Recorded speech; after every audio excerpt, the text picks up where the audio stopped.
Hello दोस्तों, स्वागत है आप सभी का। आप में से बहुत सारे लोगों का जो था 27 तारीख को बहुत ही ज़्यादा कॉल्स थे। और वैसे भी एक बात तो मैंने बहुत पहले भी बता रखी है आप लोगों को कि जब भी कोई ग्रह उच्च होगा या नीच होगा उस समय अवधि में आपको थोड़ा सा सावधान रहना ही चाहिए। आज सिर्फ इस बात की समीक्षा करने की कोशिश करते हैं कि ये परिस्थितियाँ क्यों बनी थी। कई बार क्या होता है, भूकंप के झटके आते हैं, लेकिन अगर पता ना हो हल्का फुल्का भूकंप हो तो व्यक्ति घबराता नहीं, और किसी को पहले ही पता लग जाए कि भूकंप आने वाला है, जैसे कि तूफान आने के पहले होती है स्थितियां, अगर वो कर दी जाए तो बहुत ज़्यादा त्राहिमाम मच जाता है।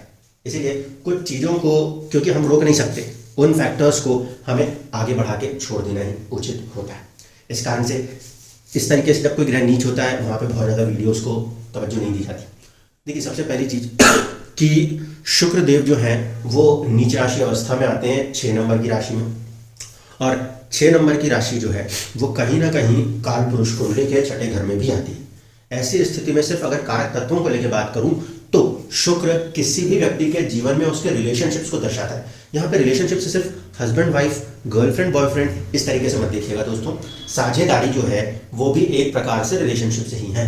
अगर दो लोग साझेदारी में कोई भी कार्य करते हैं तो उसको भी हम एक प्रकार से 7th हाउस से ही देखते हैं। ऐसी स्थिति में शुक्र का नीच राशि होना वैभव में, व्यापार में, साझेदारियों में चुनौतियां दिखाता है। और खासकर जब वो छठे भाव में बैठ जाता है जहां पे कि उसे बिल्कुल भी चीजें पसंद नहीं आती, ऐसी स्थिति में क्योंकि वो उसके लिए मरण कारक स्थान होता है, वहां पर थोड़ा सा लोगों के आपसी सामंजस्य में चुनौतियां होना लाजमी हो जाता है। तो आज थोड़ा सा इस बात को समझते हैं कि ये फैक्टर इफेक्ट बहुत तेजी से क्यों बढ़ा, और कोशिश करेंगे कि कुछ लग्नों के अंदर फटाफट से चर्चा करने की कोशिश करेंगे ताकि वीडियो बहुत ज़्यादा लंबा न खिंच जाए। बस इतना ध्यान रखिएगा, 27 तारीख यानी कि 27 नवंबर 2023 को शुक्रदेव अपनी परम नीच डिग्री 27 पर आ गए थे। ऐसी स्थिति में वो कहीं ना कहीं नवांश में भी एग्जैक्टली 6 नंबर की राशि में बैठे हुए थे, और क्योंकि शुक्र की ही राशि में चंद्रदेव थे इस कारण से मन के ऊपर, इमोशंस के ऊपर प्रभाव पड़ना लाजमी था। तो पहली क्या चीज आप इससे सीख सकते हैं, आपकी अपनी कुंडली में जब कोई भी ग्रह किसी भी राशि में बैठता है तो अगर उसका राशि स्वामी मजबूत है तो फिर वो ग्रह आसानी से अपने आप को संभाल पाता है। अगर ग्रह उच्च भी हो जाए, जैसे कि ये स्थिति थी कि चंद्रदेव कल शुरुआत में सूर्य के नक्षत्र में थे और बाद में वो उच्च रोहिणी नक्षत्र में थे, बावजूद उसके क्योंकि शुक्र परम नीच अवस्था में है और उनका जहां बैठे हैं उसका डिस्पोजिटर वो 8वें भाव से कनेक्शन बनाता नजर आता है, शत्रु राशि में जाके कनेक्शन बनाता नजर आता है, सूर्य और मंगल के साथ जुड़ जाता है। ऐसी स्थिति में उच्च के चंद्रदेव भी बहुत अच्छा फल प्रदान करने की स्थिति में नहीं थे। ठीक है, तो इसी तरीके से अगर कोई भी ग्रह आपका किसी एक राशि में जाके उच्च होकर बैठ गया लेकिन उस राशि का स्वामी नीच अवस्था में गया तो समझ लीजिए कि वो ग्रह भी कहीं ना कहीं कमजोर पड़ेगा, पीड़ित होगा। जिस भी तरीके का उसका नेचर है वो उसको प्रॉब्लम में क्रिएट कर देगा। अब अगर मैं बात करूं मेष लगन के लिए, तो मेष लगन के जातक जातिकाओं के लिए ये 2nd हाउस और 7th हाउस को प्रभावित करने वाला कॉम्बिनेशन था, क्योंकि शुक्र का जो वहां पे स्वामित्व है पहले और 7वें पर है, दूसरे और 7वें पर है। दूसरा घर जो होता है वो कुटुंब का होता है और साथ ही साथ कहीं ना कहीं वाणी का भी होता है। ऐसी स्थिति में घर के अंदर की कोई माहौल को लेकर या फिर आपस में किसी चीज की बातचीत को लेकर भी व्यक्ति इमोशनली डिस्टर्ब हो सकते थे। 7th हाउस मैरिज पार्टनरशिप्स का होता है, तो कहीं भी किसी भी दो लोगों के बीच में कोई भी अनबन हो गई, वो स्थितियां भी यहाँ पर लाजमी थी अगर 1 नंबर से मेष लगन के कोई भी जातक जातिकाएं थे। तो अगर बात वृषभ लगन की जाए तो वृषभ लगन में चंद्रदेव की मौजूदगी 1st हाउस को दिखाती है। ऐसे स्थिति में यहाँ पर जो प्रभाव था वो व्यक्ति के नाम, मान, सम्मान और कहीं ना कहीं स्वास्थ्य को प्रभावित कर सकता था। छठे भाव के स्वामी होकर शुक्र का नीच राशि अवस्था माना वृषभ लगन के लिए उतना खराब नहीं है दोस्तों, क्योंकि छठे भाव का स्वामी थोड़ा कमजोर पड़ता है तो जीवन में संघर्षों को थोड़ा कम जरूर करता है, लेकिन पहले भाव का स्वामी अगर कमजोर हो जाएगा तो स्वास्थ्य को, मान, सम्मान और नाम को कमजोर कर देगा। बस एक चीज हो रही थी पॉजिटिव कि चंद्रदेव जो है जो कि 3rd हाउस के यहाँ पर लॉर्ड बनते हैं, वृषभ से 3rd हाउस के लॉर्ड बनते हैं, तो वो उच्च राशि में जाके विराजमान रहे, जिसकी वजह से एक साहस पराक्रम मेंटेन रहता है। अगर बात करें 3 नंबर, तो 3 नंबर लगन वालों के लिए ये जो 2 नंबर की राशि थी वो जाके बैठती है 12th हाउस में। ऐसी स्थिति में जब 12th हाउस में 3 नंबर वालों के लिए ये कंडीशन बनी है तो वहां पर बहुत ज्यादा किसी भी बात को लेकर सोचना, घबराना, किसी प्रकार के सपनों में चले जाना ये मुमकिन था। और क्योंकि शुक्र नीच है, ऐसी स्थिति में यहाँ पर 5म भाव के स्वामी का नीच अवस्था में आना सही फैसले ना करने की स्थिति दर्शाता था। प्रेम, संतान और विद्या से जुड़ी हुई चीजों में दिक्कतें हो सकती थी, जो कि 2 नवंबर से ऑलमोस्ट चली आ रही थी और 27 नवंबर को अपने पीक पर आकर 30 तक पूरी बाहर हो गई। अब अगर बात करें 4 नंबर लगन, 4 नंबर लगन में अगर स्थिति को देखेंगे तो 11वें भाव यानी कि दोस्तों का है और चौथा भाव जो मन या हमारे माता का है। तो 4 नंबर के लगन के जातक जातिकाओं के लिए ये समय अवधि थोड़ा सा दोस्तों को लेकर, नेटवर्किंग को लेकर, गेन्स को लेकर, अर्निंग्स को लेकर और फैमिली को लेकर या मदर के हेल्थ को लेकर, अपने खुद के मन को लेकर, इन चीज़ों को प्रभावित करने की स्थिति दिखा रही थी, जिसमें से दोस्त, नेटवर्किंग, ये वाला फैक्टर थोड़ा सा चंद्रमा के बैठ जाने के कारण वहां पे व्यक्ति इमोशनल होने की संभावना दिखाता था। शुक्र कहीं ना कहीं इस कंडीशन में 3 घर आगे बैठे हैं, 3 घर आगे बैठे हैं तो पराक्रम भाव में बैठे हैं। पराक्रम को फिर भी एक बार थोड़ा सा वीक करने की कोशिश करेंगे, लेकिन ओवरऑल सिचुएशन में बात की जाए तो चीजें संभल जाने की स्थिति जरूर थी। कंडीशन इस बात की थी कि 4 नंबर के जो स्वामी होते हैं वो अपने आप में एक उच्च स्थिति में चले गए थे।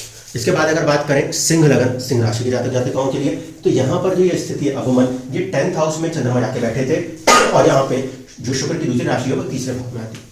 तो अपने साहस पराक्रम के ऊपर सवाल उठना, ये 2 नवंबर से जाहिर है हो सकता था सिंह लगन के जातक जातिकाओं के लिए। और 27 तारीख को अपने स्टेटस को लेकर, क्योंकि यहाँ से 10 नंबर में चंद्रदेव की मौजूदगी है, स्टेटस को लेकर बहुत ज़्यादा सोचना, अपने आगे के फ्यूचर्स को लेकर बहुत ज़्यादा सोचना, ये चीज़ें 27 तारीख को बहुत ही ज़्यादा डिस्टर्बेंसेस क्रिएट करती हुई नजर आ सकती थी। कुछ इफेक्ट्स कहीं ना कहीं साथ में काम करने वालों पे भी पड़ते हुए नजर आ सकते थे। अगर हम बात करें 6 नंबर यानी कि कन्या लगन की, कन्या लगन की स्थिति में क्या होता है दोस्तों कि ये आ जाएगा आपका 9th हाउस।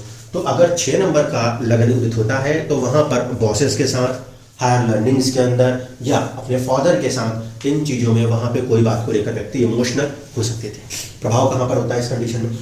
अगर 6 नंबर लगन में आएगा तो आपका 7 नंबर की राशि 2nd हाउस में आएगी, तो आपकी सेविंग्स, आपके फैमिली के अंदर कुछ हो जाए, आपकी बचत पे कुछ असर हो जाए, कोई कुछ बोल दे, वाणी स्थान, ये चीज़ों को लेकर आप थोड़ा सा परेशान होने की स्थितियों में तकरीबन चले आ रहे थे 2 नवंबर से, जो कि 27 नवंबर को ज़्यादा हाईली पीक पर जाने की कंडीशन दिखाता था। अगर बात की जाए कि 7 नंबर लगन, जब 7 नंबर से लगन कुंडली बनती है तो वहां पर शुक्र जो है वो 12th हाउस में बैठेंगे और 8th हाउस में चंद्रदेव की मौजूदगी थी। तो 7 नंबर के लगन वालों के लिए यह संभव है कि जो लोग कपल्स हैं यानी कि वैवाहिक जीवन में हैं, जिनका अष्टम भाव एक्टिव है, वहां पे उन चीज़ों को लेकर थोड़ा सा इमोशनल्स होने की संभावनाएं बनती थी और साथ ही साथ उसका प्रभाव स्वास्थ्य या मान सम्मान के ऊपर भी आना लाजमी नजर आता था। यहाँ पर क्योंकि फिर शुक्र 1st हाउस लॉर्ड होते हैं, ठीक है, और वो जाके 12th हाउस में अपने से नीच राशि अवस्था में आते हैं, तो ये कंडीशन कहीं ना कहीं किसी न किसी रूप में स्वास्थ्य को भी प्रभावित कर सकती थी और अपने एक तरीके से देखा जाए तो 12th हाउस की ऊर्जा को डिस्टर्ब करती हुई नजर आ सकती थी, जो कि बेडरूम होता है। अगर कोई मैरिड नहीं है तो लाइफ में अनसर्टेनिटी कोई चीज़ हुई है यहाँ पर जो कि अपने आप में इमोशनल करती है और फिर उसका प्रभाव जीवन के अंदर अपने खुद के स्वयं के बारे में सोचता हुआ नजर आ सकता था, परिवर्तन के कोई ख्याल। इसके बाद अगर बात करें 8 नंबर लगन अगर उदित होता है तो चंद्रदेव जो है वो बैठे हुए हैं सीधे 7th हाउस में, यानी कि अपने पार्टनर को लेकर ये स्थिति उत्पन्न हो सकती है या फिर संतान को लेकर भी उत्पन्न हो सकती है। बट जो भी होगा कहीं ना कहीं फैमिली के अंदर की कोई चीज़ पे इफेक्ट करने की कोशिश करेगा। क्योंकि इस स्थिति में अगर 8 नंबर से हम लगन उदित करते हैं तो वहाँ पर चंद्रमा जो है वो 7th, जिनसे भी साझेदारी है उनसे प्रभावित होने की बात दिखाता था। दूसरी तरफ ये जो राशि आती ये कहीं ना कहीं हमें 12th हाउस में देखने को मिलती। 12th हाउस का स्वामी होकर शुक्र 11th हाउस में जाके नीच अवस्था में हो तो फिर से वही बात है कि चुनौती बेमतलब फिजूल की टेंशन्स को देने की कोशिश कर सकता है। 12वें का स्वामी ऐसे तो कमजोर होना अच्छा है, लेकिन कहाँ पे जाके कमजोर हो रहा है? 11th हाउस में, यानी कि बढ़ा दे, किसी और की चीज़ को लेकर हम परेशान हो जाए, हमारी परेशानी बढ़ जाए। 11th हाउस क्योंकि इस मामले में पावरफुल होता है, वहाँ बैठा हुआ कोई भी ग्रह अपने जिस भाव का है उस भाव की चीज़ों को बढ़ा सकता है। तो यहाँ पर कहीं ना कहीं 7th यानी कि वैवाहिक जीवन के अंदर की चीज़ों को लेकर, साझेदारियों को लेकर और कुछ हद तक 12th होने के कारण टेंशनों को बढ़ाने की पूरी माजदा रखते थे। इसके बाद अगर बात करें 9 नंबर से लगन उदित होने पर, 9 नंबर से यदि लगन उदित होता है तो ये जो भाव है ये आपका पड़ता है 6th हाउस में, जहाँ पे चंद्रदेव की मौजूदगी थी। ये स्थिति अमूमन या तो बीमारी को लेकर या दैनिक दिनचर्या को लेकर या नौकरियों के अंदर की परिस्थितियों में मन ना लगना, थोड़े छोटे मोटे एक्सीडेंटल कंडीशंस को भी दिखाने में लाजमी हो सकती थी। ठीक, यहाँ पे 6th हाउस लॉर्ड है, 6th हाउस लॉर्ड होकर जब शुक्र नीच राशि अवस्था में चलते हैं तो कुछ हद तक तो ठीक कहा जा सकता है दोस्तों, लेकिन इसका इफेक्ट क्या है? इसका दूसरा इफेक्ट ये है कि 11th हाउस के स्वामी जो है उनका नीच राशि अवस्था में आ जाना आपका नेटवर्किंग को प्रॉपरली बनने नहीं देता, आपके अर्निंग्स को लेकर आपको प्रभावित करने की पूरी कोशिश करता है। और ये चीज क्योंकि 10th हाउस में हो रही थी तो अपने स्टेटस को लेकर व्यक्ति यहाँ पर भी कहीं ना कहीं परेशान होता हुआ नजर आ सकता था। कंडीशन जो है वो थोड़ा सा कोई लड़ाई झगड़े, कर्ज की स्थितियां, दैनिक दिनचर्या है उनको प्रभावित करते हुए काम कर रही थी, जो स्टेटस और साथ साथ अर्निंग्स को प्रभावित कर रही थी। मान के चलिए 29 तारीख या 30 तारीख के बाद यहाँ पे परिस्थितियों में थोड़ी सी बेहतरी आनी शुरू हो जाएगी। अगर 10 नंबर की बात करें, 10 नंबर से लगन कुंडली वालों के लिए तो ये जो स्थिति थी ये बड़ी ही विचित्र स्थिति थी। अगर 10 नंबर से लगन कुंडली बनी तो एक कंडीशन क्या बनी कि यहां से पंचम भाव में जाके चंद्रदेव बैठे, ठीक है, और नवम में जाके शुक्र बैठे। अब पंचम भाव का स्वामी शिक्षा को दिखाता है, पंचम भाव का स्वामी प्रेम को दर्शाता है, संतान को दर्शाता है, ठीक है, क्रिएटिविटीज को दर्शाता है। एक तो वो खुद नीच राशि अवस्था में चल रहा है और वो भी नीच राशि अवस्था कहाँ होगी? वो जाकर होगी सीधे सीधे आपके 9th हाउस में। अब 9th हाउस किसको दर्शाता है? बॉसेस को, फादर को, खुद की किस्मत को, या फिर हायर लर्निंग्स, हायर नॉलेजेस को।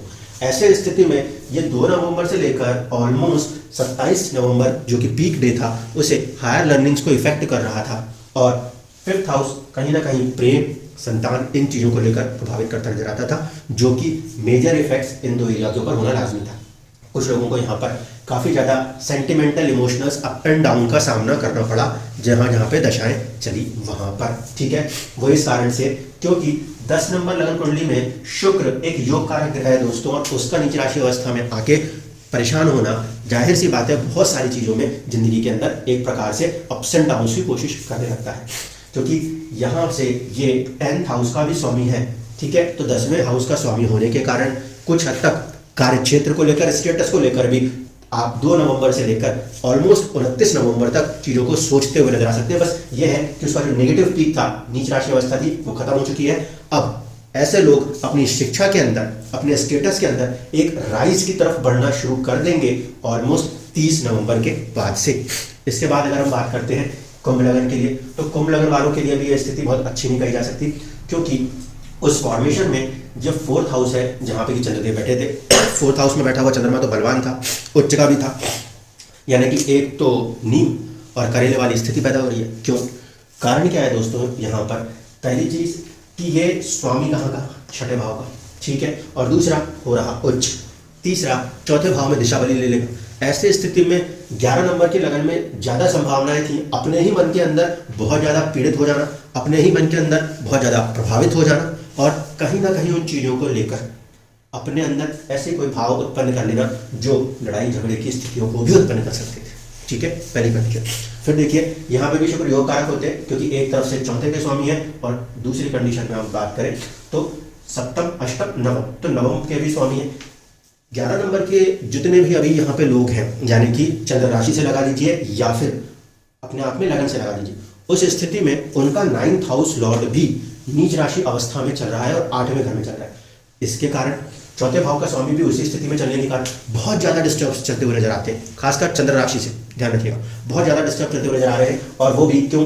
क्योंकि एक तो उनको अपने भाग्य के ऊपर भरोसा नहीं हो रहा, दूसरा उनका जो मन है उसमें भयंकर संघर्ष की स्थिति अवमन बरकरार है, जो कि तकरीबन 30 तारीख के बाद जाके ठीक होना शुरू होगी मन की स्थिति, और साथ ही साथ भाग्य में भी एक अच्छे उछाल की तरफ आगे बढ़ने की संभावना है अब 30 तारीख के बाद, यानी 1 दिसंबर से बननी शुरू होगी। आखिर में बात करें मीन लगन के लिए, मीन लगन के लिए जो स्थिति है ये थोड़ी सी कमोवेश चुनौतीपूर्ण थी, क्योंकि शुक्र जो है वो 7म भाव में जाके नीच राशि हुए, 7म भाव के कारक ग्रह 7म भाव में नीच हो जाए, साझेदारियों में चुनौतियां खड़ी कर देंगे या बेफिजूल के टेंशन आने लग जाएंगे, ठीक है। दूसरा, लंबी यात्राओं में चुनौतियां पैदा हो सकती थी।